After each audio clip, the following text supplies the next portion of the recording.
Online class के YouTube channel पर आप सभी का स्वागत है। तो फ्रेंड्स, आज हम लोग फिजिक्स का ये चैप्टर 2 शुरू करने वाले हैं, ऊष्मा एवं ताप का प्रश्न।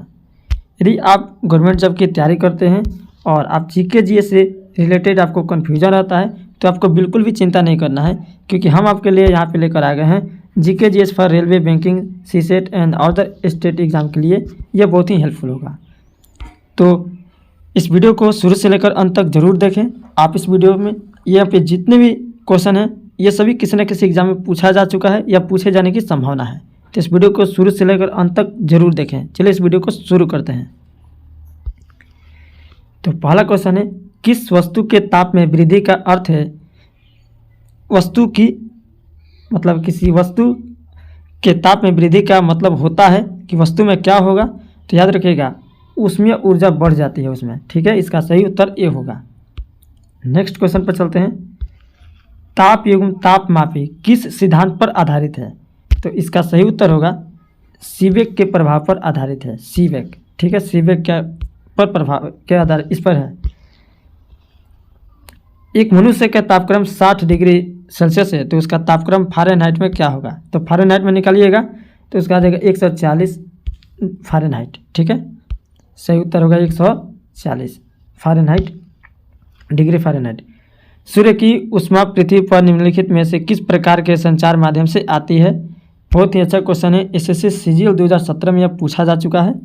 तो 4 का सही उत्तर होगा विकिरण के द्वारा। नेक्स्ट क्वेश्चन पे आगे चलते हैं। जब किसी वस्तु को ठंडा किया जाता है तब उसके अणुओं के क्या होती है। तो 5 का सही उत्तर होगा उसके अणुओं की चाल घट जाती है। नेक्स्ट क्वेश्चन पे चलते हैं दोस्त। पूर्ण विकिरण तापमापी किस सिद्धांत पर आधारित है। 6 का सही उत्तर होगा स्टीफन के नियम पर। ये स्टीफन के नियम पर आधारित है। नेक्स्ट क्वेश्चन पे चलते हैं। धातु की चायदानियों में लकड़ी के हैंडल क्यों लगे होते हैं। तो जानते हैं क्यों लगे होते हैं, आइए आपको बता देते हैं। लकड़ी ऊष्मा की कुचालक होती है जिससे लाइट यानी नहीं मारता है। ये सी उत्तर सही हो जाएगा, देख लीजिए यहाँ पे सी का। आगे, निम्नलिखित में से कौन ऊष्मा का सर्वोत्तम चालक है। इसमें से सबसे ऊष्मा का सबसे अच्छा चालक कौन सा है। तो ये हो जाएगा पारा। पारा सबसे अच्छा चालक है। इनमें से कौन ऊष्मा का मात्रक नहीं है। ऊष्मा का मात्रक कौन नहीं है। 9 का सही उत्तर होगा डिग्री सेल्सियस ऊष्मा का मात्रक नहीं होता है। नेक्स्ट क्वेश्चन पे, दूर की वस्तुओं जैसे सूर्य आदि का ताप किस तापमापी के द्वारा मापा जाता है।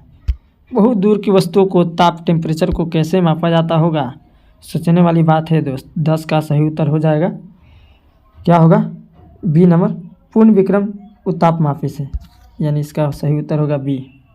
चलते हैं अगले क्वेश्चन पे। पानी का घनत्व किस ताप पर अधिकतम होता है। एसएससी सीजीएल 2019 में यह सवाल पूछा गया है। बताइए किस घनत्व पर तापमान सबसे अधिक होता है पानी का। तो 11 का सही उत्तर हो जाएगा 4 डिग्री सेल्सियस पर, प्लस में, याद रखिएगा दोस्त, प्लस में होना चाहिए। आगे बढ़ते हैं। निम्नलिखित में कौन ऊष्मा का सबसे अच्छा सुचालक है। सुचालक सबसे अच्छा चालक, तब 12 का हो जाएगा समुद्र का पानी। ठीक है, आगे बढ़ते हैं।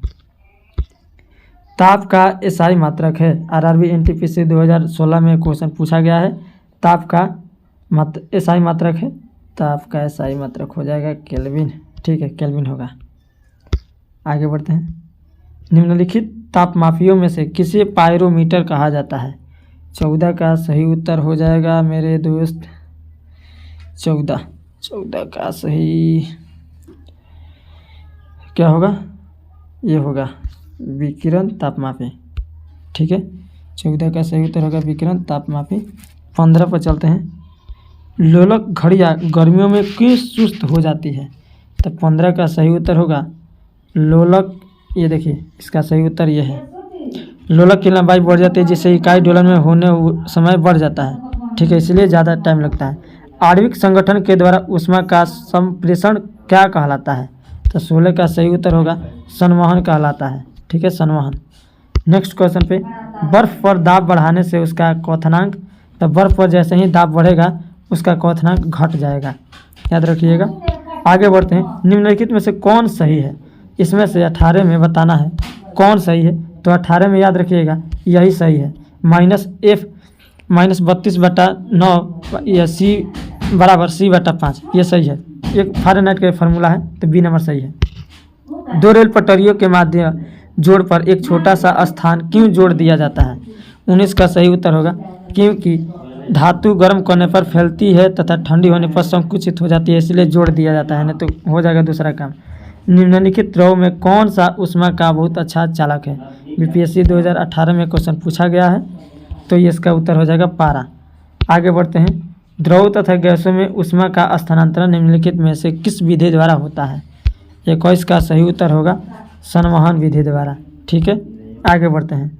सेल्सियस तापमापक्रम पर जल के क्वथनांक तथा हिमांक होते हैं क्रमशः। आरआरबी एनटीपीसी 2016 में भी पूछा गया है, तो इसका सही उत्तर होगा 100 डिग्री सेल्सियस तथा 0 डिग्री सेल्सियस इतना के। सूर्य विकिरण का कौन सा भाग सोलर कुकर को गर्म कर देता है? तो सोलर कुकर कौन सा भाग पूछा है, यानी अवरक्त किरण। आगे बढ़ते हैं। ताप के सेल्सियस पैमाने पर परम शून्य ताप होता है, तो 24 का सही उत्तर हो जाएगा -273 डिग्री सेल्सियस। डी का सही उत्तर होगा। काले वस्त्रों के मुकाबले श्वेत वस्त्र शीतल क्यों होते हैं, यानी उजला कपड़ा क्यों शीतल होते हैं?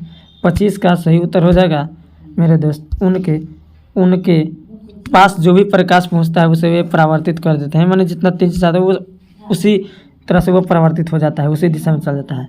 द्रव से वाष्प में पदार्थ की अवस्था परिवर्तन को कहते हैं, तो द्रव से वाष्प में बदलता है तो उसको कहेंगे यूपीपीसीएस 2015 में पूछा गया है। 26 का सही उत्तर हो जाएगा, यानी वाष्पन के द्वारा। ठीक है, वाष्पन कहलाता है सर। ठोस कपूर से कपूर वाष्प बनाने की प्रक्रिया को कहते हैं। 27 का सही उत्तर हो जाएगा ऊर्ध्वपातन कहते हैं, ऊर्ध्वपातन। आगे बढ़ते हैं। रेफ्रिजरेटर में थर्मोस्टेट का अर्थ है क्या कार्य है? तो थर्मोस्टेट का कार्य जो होता है 28 का यह होगा एक समान ताप बनाए रखने का गलनांक घटना। निम्नलिखित में से किसकी ऊष्माधारिता अधिक है ये बताना है। 29 का ये किसका अधिक है?